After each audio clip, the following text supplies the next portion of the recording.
is Kavya Sreeram.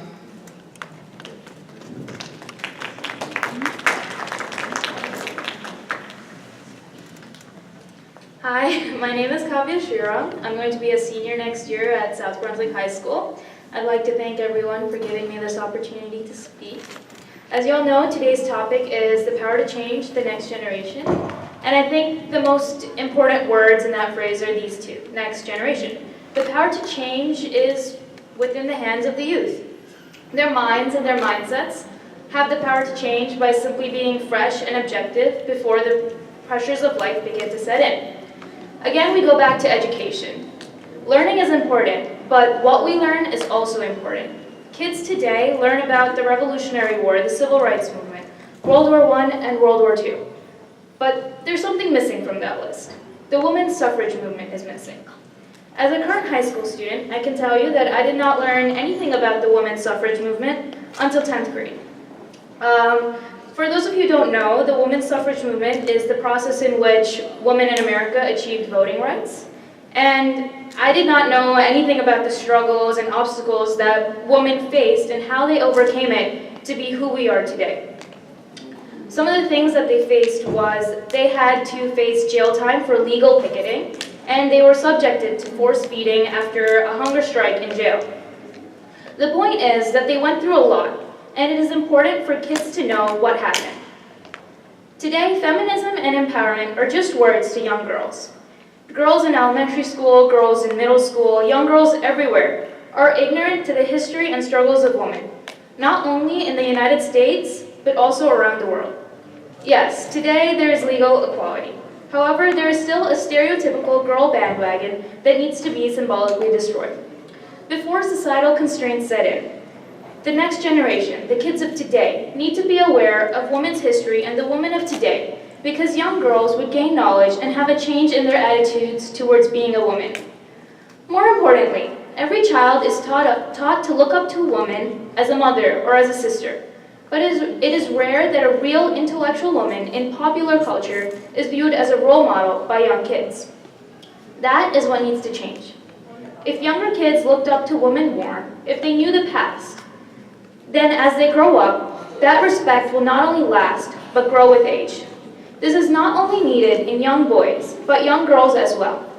Girls need to know the past, because they will become more empowered and driven to not only breach the glass ceiling, but also scale the mountain beyond.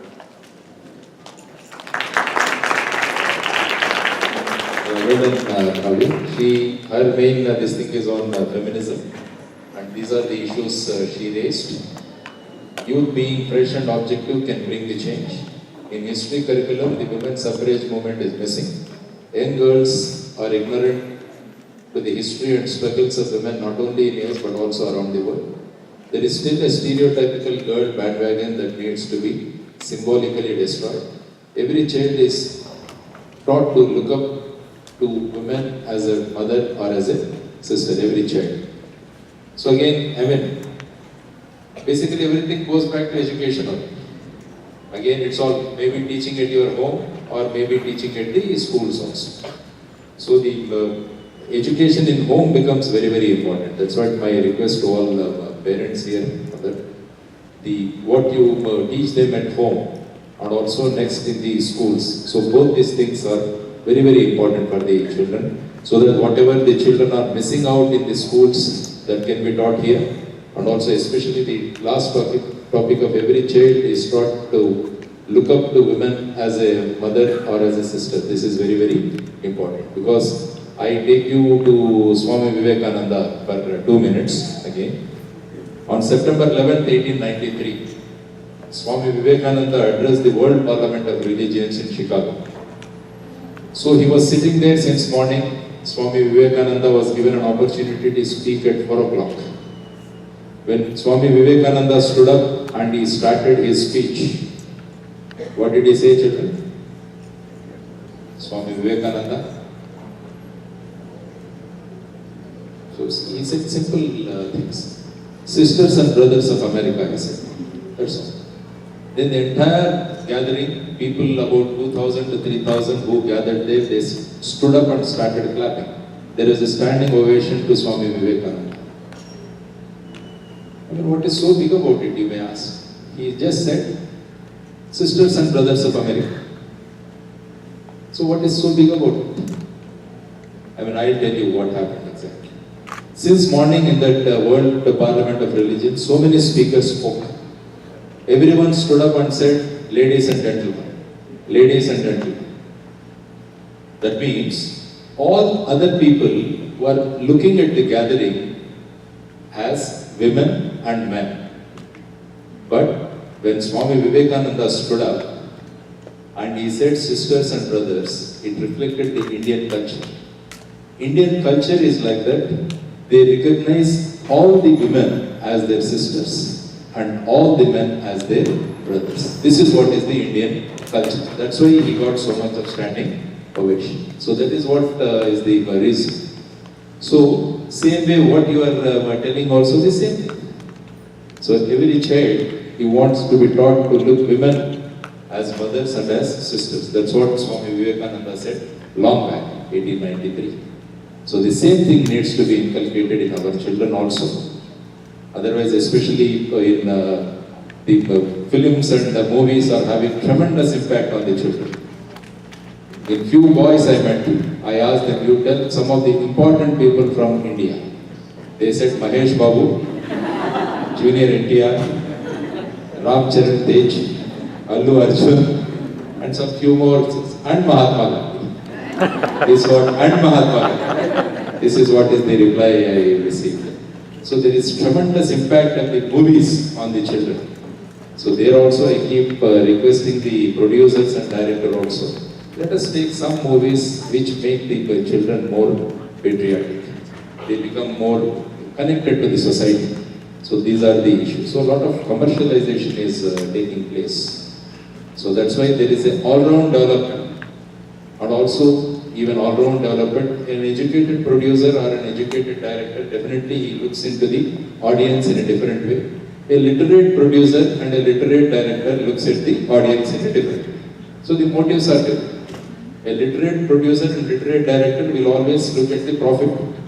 An educated producer and an educated director will always see for a look into a revolution in the society or a change in the society. Again, you go back to the education. That is what is the basic thing. Yeah, thank you. Thank you. Yeah. I just had a question. How many of you guys have role models? Yes? You guys have role models? Yeah. Can I get an example? Who's your role model? Yeah. My parents. Yeah.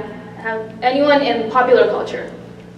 Yeah. In like not your family, but like today. Yes. APJ Abdul Kalam.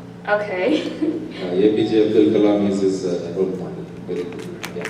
Very good. Because he likes children also very much. Have you read the book Ignited Minds by APJ Abdul Kalam? You read it. He talks about interlinking of rivers. What happened is, Dr. APJ Abdul Kalam visited, as a president also, he used to go and meet children in the schools. One day he went to a school. One girl suddenly stood up. She asked, because today in the morning I read in the newspaper that there are floods in Assam. But my mother goes with her pot 2 kilometers to fetch water. You are the president of the country. Why don't you bring that excess water from Assam to my home so that my mother did not have to go out? This is what she asked. That led to the idea of interlinking of rivers. Why not Assam river be linked? All the rivers be linked so that when there is flood here, you can get water into the place where there is no water. So that means children have tremendous thinking ideas. I mean, that's what you read that book. In that he specifically mentions about this interlinking of river. It is Ignited Minds by APJ Abdul Kalam. అవును అది మనది implementation of it, correct? So that's what, I mean, basic thing is what Dr. APJ Abdul Kalam is, allow the children to think. They have so much of ideas, don't restrict their ideas. Allow them to think and they can give you wonderful results. That's what he says. Yeah. Actually, what I was going for was, you guys name a lot of role models, and if you notice, they're primarily male. Like, for example, today Uncle was trying to name the role models that kids were saying. He said Mahesh Babu, Junior NTR, and Mahatma Gandhi. But nowhere in there was there a female role model. So I just encourage you guys to look for female role models because So females are very smart. Who is your role model? There's this woman called Barbara Corcoran. She's on Shark Tank. Okay. She's my role model. Okay, that's good.